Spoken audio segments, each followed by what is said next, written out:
Everyone, welcome to our channel. So आज के video के अंदर हम KTG in one shot we will be doing.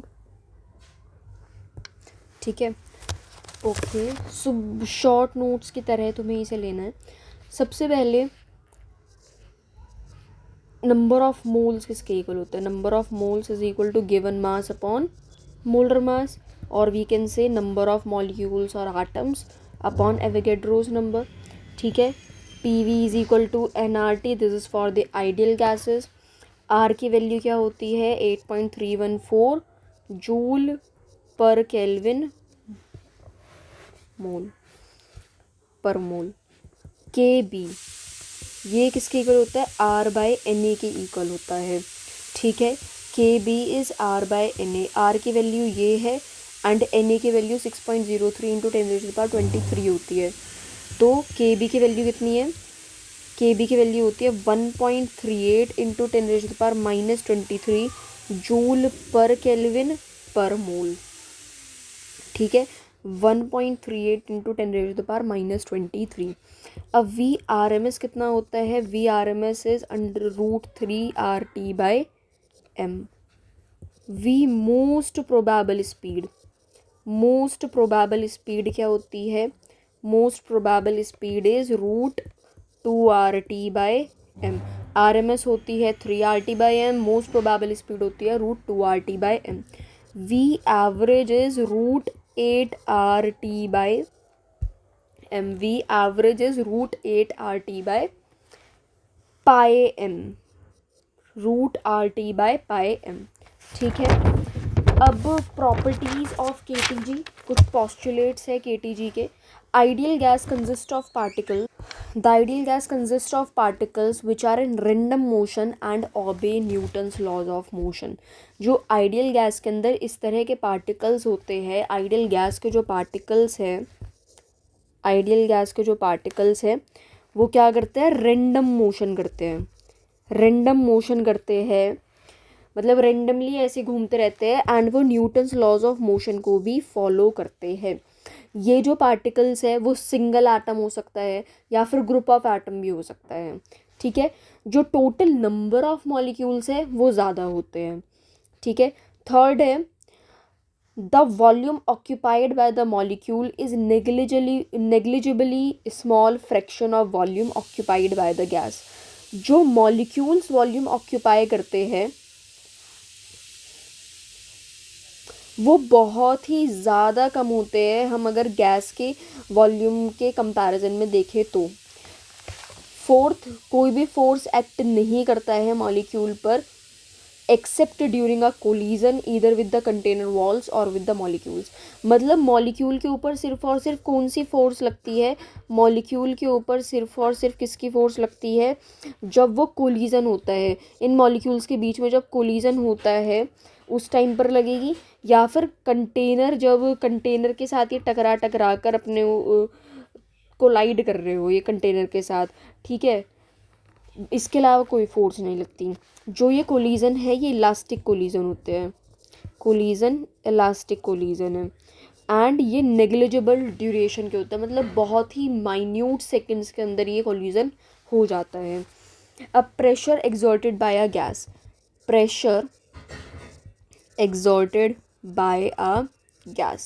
एक गैस कैसा प्रेशर एग्जर्ट करती है? ओके, तो एक क्यूब सपोज करो। ठीक है, m' हमने ले लिया है मास एक पार्टिकल का। m क्या है? m' इंटू n मीन्स जो टोटल मास है गैस का, टोटल मास गैस का कितना होगा? जितने हमारे पार्टिकल है इंटू एक पार्टिकल का sum into total number of particles कितने हैं, वो टोटल मास हो जाएगा गैस का, टोटल मास ऑफ गैस। ये क्या है? Mass of one particle and ये क्या है? Volume of, sorry, this is number of total number of particles. ये क्या है? Total number of particles. ठीक है, so particles can occupy minimum speed of 0 to maximum of speed of light. जो particles है वो 0 से स्पीड ऑफ लाइट तक की स्पीड रख सकते हैं। अब डेल्टा पी, वो P final minus P initial. अब पी फाइनल क्या है, मास इनटू वेलोसिटी। देखो जैसे कि ये एक मास है, ये एक पार्टिकल का मास है एम डैश, ये इस वॉल के ऊपर टकराया, देन ये वहीं पर वापस आ गया, ठीक है। अब इसका मास एम है, तो यहाँ पर एम डैश वी वेलोसिटी के साथ गया, minus I cap, and final देखो एम डैश है तो इसका मास है, सॉरी, ये यहाँ पर क्या हुआ है, ये इलास्टिक कोलिजन हुआ है। इलास्टिक कोलिजन में यही तो है, जिस वेलोसिटी से गया उसी वेलोसिटी से वापस आ गया। अब फाइनली क्या, ये माइनस आई कैप डायरेक्शन यहाँ पर लिखेंगे हम, एंड पी इनिशियली क्या था, एम डैश वी वेलोसिटी थी एंड आई कैप उसकी डायरेक्शन। सो ये क्या हो जाएगा, -2m-vi कैप। सो ये हमारा हो गया delta P. Now force exerted by a particle on one wall। अब फोर्स एक दीवार पर एक पार्टिकल ने कितना लगाया है, तो फोर्स हमें पता है delta P by delta T होता है, ठीक है।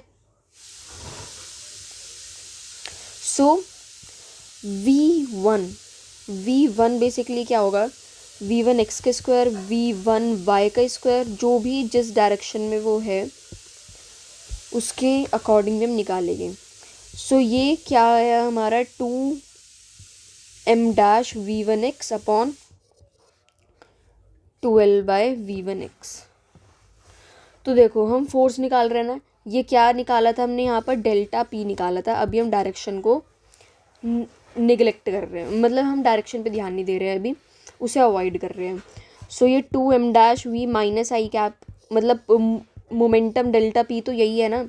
सो डेल्टा पी हमने लिख दिया v1x, ठीक है। Time is basically distance upon speed. So distance कितना था, यहाँ पर अगर ये l है तो ये वापस भी तो आ रहा है ना, तो ये डिस्टेंस यहाँ पर क्या है, डिस्टेंस इज़ योर 2l, ठीक है। सो डिस्टेंस 2l है अपॉन स्पीड, स्पीड है हमारी v1x, ठीक है। सो ये क्या आ जाएगा, m-v1x का स्क्वायर अपॉन l, ठीक है। सो फोर्स बेसिकली क्या होती है, force is m- upon l, v1x का स्क्वायर, v2x का स्क्वायर प्लस vnx का स्क्वायर, ठीक है। सो फोर्स बेसिकली क्या होती है, ये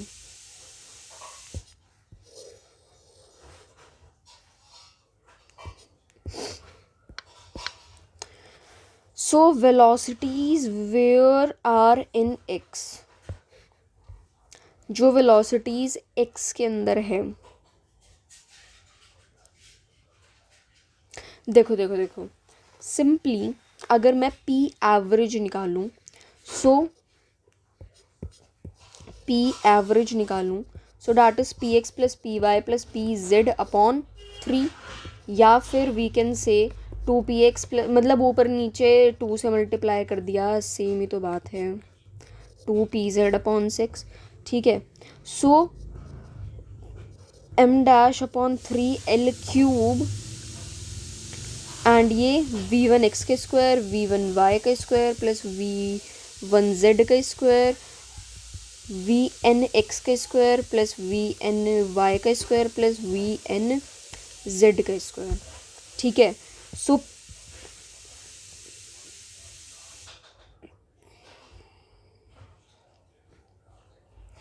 सो this is equal to mass upon volume into v/RMS का स्क्वायर। ये इम्पॉर्टेंट है, ठीक है। So p is equal to 1/3 माँ, ये बेसिकली क्या है, ये है हमारा वॉल्यूम एंड ये हमारी RMS स्पीड, m v/RMS का square upon 2 volume upon 3 volume, 3 into volume. So इसे हम इस तरह से भी लिख सकते हैं, ये मास को, ये क्या है, ये हमारा मास है, ये हमारा टोटल मास है गैस का, total mass of the gas लिखा हुआ है।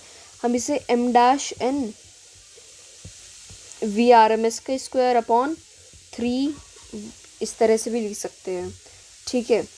अब ये जो प्रेशर है इसे हम अब दूसरे तरीके से कैसे लिख सकते हैं, वॉल्यूम को यहाँ पर मल्टीप्लाई कर दिया PV, so PV as we know NRT के इक्वल होता है, सो 1/3 MVRMS का स्क्वायर।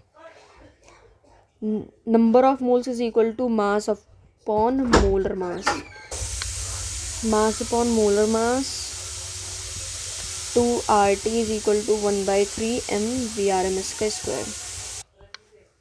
सो VRMS बेसिकली क्या है, √3RT/m। दिस इज इम्पॉर्टेंट, ठीक है। अब देखो V मोस्ट प्रोबेबल फिर क्या होगा, V most probable speed is basically √2RT/m and V average is √8RT/m. So Maxwell's distribution theory. Now we are gonna talk about Maxwell's distribution theory. So इसमें क्या था, according to Maxwell's distribution of speeds among molecules remains constant with respect to temperature. Maxwell के according क्या था, जो speed का distribution है molecules के अंदर वो कांस्टेंट रहता है टेम्परेचर के रिस्पेक्ट में। मतलब देखो उन्होंने ये इक्वेशन दी थी, dN is equal to 4πn mu square m/2πRT की पावर 3/2 e की power m mu square upon 2RT into DU। यहाँ पर m क्या है, ये जो m है this is your molar mass, mu हमारे स्पीड है मॉलिक्यूल का, t टेम्परेचर है, capital N total number of particles है, ठीक है। एंड ये जो dN लिखा हुआ है इसका मतलब क्या है, number of molecules having speeds in the range u से u प्लस du के बीच में, ठीक है। सो यहाँ पर जो मोस्ट प्रोबेबल स्पीड है ये d/du इंटू dN/du, ये इक्वल टू 0 होना चाहिए। V मोस्ट प्रोबेबल 2RT/m, ये जो है ना ये तुम याद मत करने बैठ जाना, ठीक है, ये तुम्हें याद नहीं करना है, जस्ट तुम्हें ये जो चीज़ है ये चीज़ें याद रखनी है। V average is equal to dN/du into du upon integration of du। V average is √8RT/m।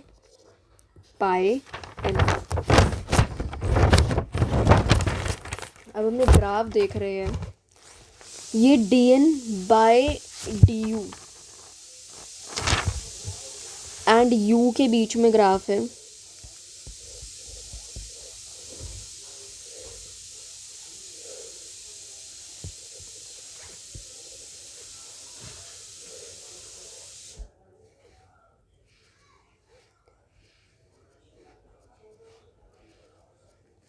देखो यहाँ पर ये क्या है, this is V average, then ये है VRMS, then this is V most probable, V average, then उसके बाद VRMS, देन उससे पहले V मोस्ट प्रोबेबल।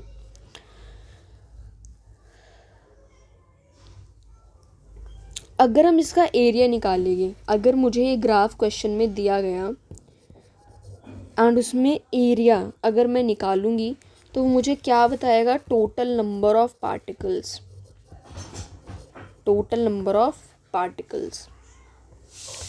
अब यहाँ पर हमने 3 ग्राफ बनाए,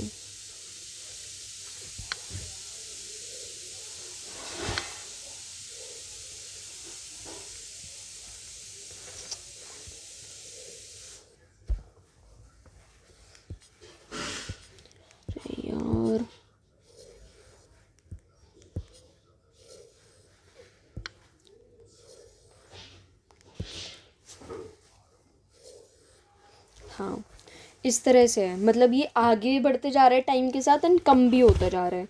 ग्राफ से हम ये देख सकते हैं। सो ये हमारा T1 है, ये T2 है एंड ये T3 है। सेम dN/du है एंड यहाँ पर u शो करा है हमने ग्राफ में। सो जब हम टेम्परेचर को इंक्रीज़ करेंगे, ऑन इंक्रीजिंग द टेम्परेचर, जब हम टेम्परेचर को बढ़ा रहे हैं तो पीक शिफ्ट हो रही है डाउनवर्ड्स और आगे भी बढ़ रही है कि वो कांस्टेंट को, एरिया को कांस्टेंट रखने के लिए।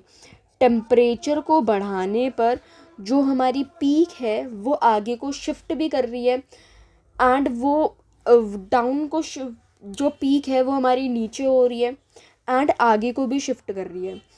क्यों? एरिया को कांस्टेंट रखने के लिए। ठीक है, अब हम पढ़ रहे हैं kinetic translational energy of a molecule. Kinetic translational energy of a molecule. ठीक है, सो kinetic translational energy of a molecule is half mv/RMS का स्क्वायर। अब PV हमने निकाला था, दैट इज हाफ mv/RMS का स्क्वायर, है ना। So kinetic translational is equal to half mv/RMS क्या होगा, v/RMS का स्क्वायर यहाँ हमने लिख दिया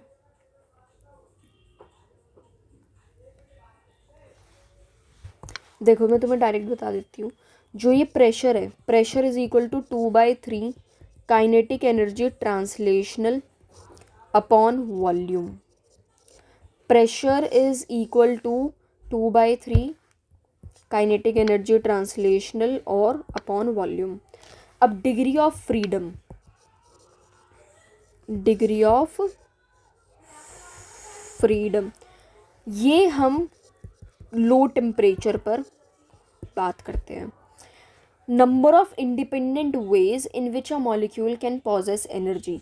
डिग्री ऑफ फ्रीडम का मतलब क्या है, कितने इंडिपेंडेंट वेज है जिसके अंदर एक मॉलिक्यूल एनर्जी को पोजेस कर सकता है। ठीक है, सबसे पहला है मोनो एटॉमिक, सबसे पहला है मोनो एटॉमिक। मोनो एटॉमिक क्या होता है, जिनके अंदर सिर्फ और सिर्फ एक एटम है।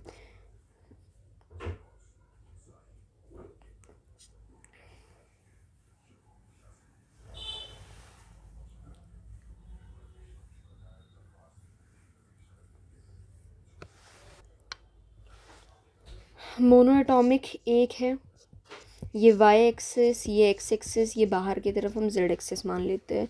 ट्रांसलेशनल 3, रोटेशनल, रोटेट तो ये कहीं भी नहीं कर सकता, 0 है, तो टोटल कितने हो गए 3। दूसरा आता है डायएटॉमिक, डायएटॉमिक इज, ये 2 है हमारे पास एंड अब तो यहाँ ये रोटेट कर सकते हैं। ट्रांसलेशनल 3 है, वहीं एक्स वाई जेड, रोटेशनल 2 है। एंड जो रोटेशनल काइनेटिक एनर्जी है इसे हम कैसे निकालते हैं, हाफ आई ओमेगा स्क्वायर से। सो टोटल कितना हो गया 5। अब पॉलीएटॉमिक, पॉलीएटॉमिक लीनियर,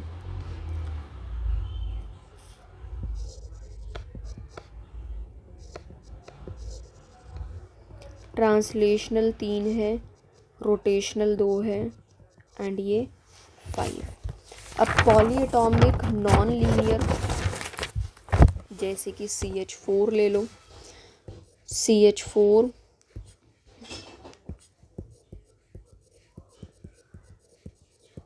ये क्या है, पॉलीएटॉमिक नॉन लीनियर। ट्रांसलेशनल 3 है, रोटेशनल 3 है, रोटेशनल यहाँ पर कितने हो गए 3। So degree of freedom is 6। यहाँ 3 था, यहाँ 5 था, यहाँ 5 और यहाँ 6। ओके, अब law of equi partition of energy, law of equi partition of energy. एक आइडियल गैस अपनी सारी एनर्जी को डिस्ट्रीब्यूट कर देती है इक्वली अपने सारे डिग्री ऑफ फ्रीडम में, ठीक है। देखो जो काइनेटिक एनर्जी ट्रांसलेशनल है, that is 3/2 nRT, that is 3/2 nRT। यहाँ से निकालो, kinetic energy translational is 3/2 PV हो जाएगा ना, PV को हमने nRT करके लिख दिया, ठीक है। So kinetic energy translational is half nRT, ठीक है। सो काइनेटिक एनर्जी टोटल किसके इक्वल है, degree of freedom bye 2 nRT, F/2 nRT, ठीक है। This one is important. So kinetic energy total तो हमारे इसके इक्वल है। अब काइनेटिक एनर्जी रोटेशनल किसके इक्वल होगा, F-3/2 nRT, ठीक है। Delta U is F/2 nRT। ये क्या है, चेंज इन इंटरनल एनर्जी। हम बेसिकली क्या मानते हैं, आपस के एटम्स में कोई इंटरेक्शन नहीं है, मीन्स पोटेंशियल एनर्जी नहीं है, आपस के एटम्स में कोई इंटरेक्शन नहीं है, मीन्स पोटेंशियल एनर्जी नहीं है, तो सिस्टम की काइनेटिक एनर्जी ही उसकी इंटरनल एनर्जी होगी, ठीक है। अब मीन फ्री पाथ की बात करते हैं। ये फॉर्मूले we need to learn now. Mean free path, mean free path क्या है,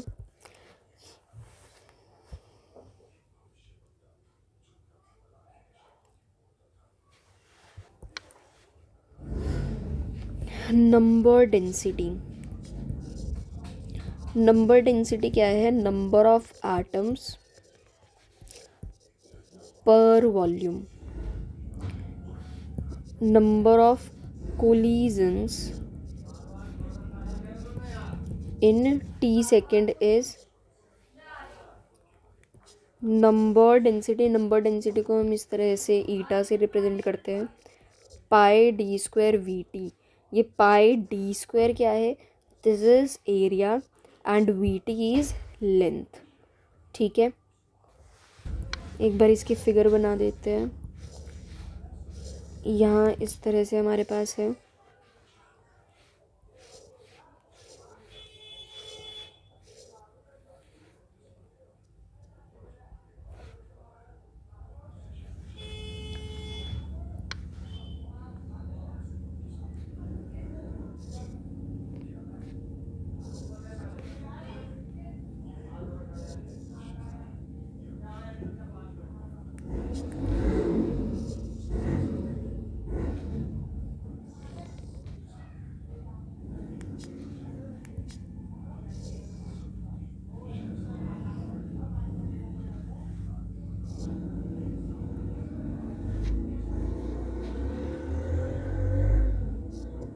ये v वेलोसिटी से जा रहा है, ये d/2 है, ये d/2 है,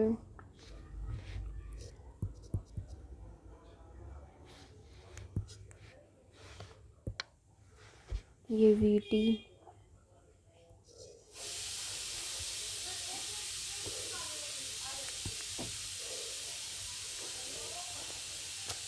तो number of collisions t second में कितने हुए हैं, eta into πd² into VT, area into length.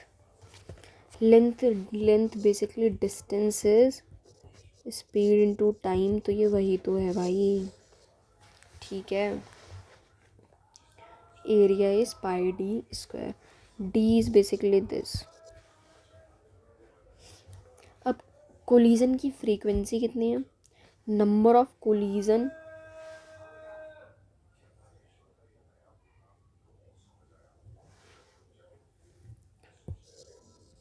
collision frequency is number of collision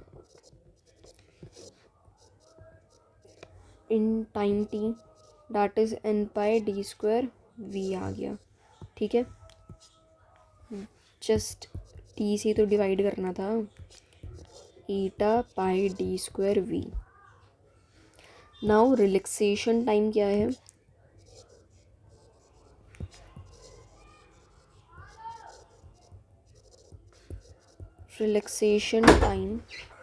relaxation time दो सक्सेसिव कोलिजन्स के बीच का टाइम होता है, that is tau r, that is 1 upon n pi d square v. Now mean free path क्या है, mean free path जैसे कि हम लैम्डा से डिनोट कर रहे हैं, इसका मतलब है जितने टाइम में पार्टिकल किसी से भी नहीं टकराया उस टाइम में कितना डिस्टेंस कवर किया। मतलब जिस टाइम पर पार्टिकल किसी भी दूसरे पार्टिकल से नहीं टकराया तो उसने कितना डिस्टेंस उसने ट्रैवल करा, that is your mean free path, 1/n pi d square. So we just completed this revision in approximately 25 minutes. So that's all for today. Thank you very much.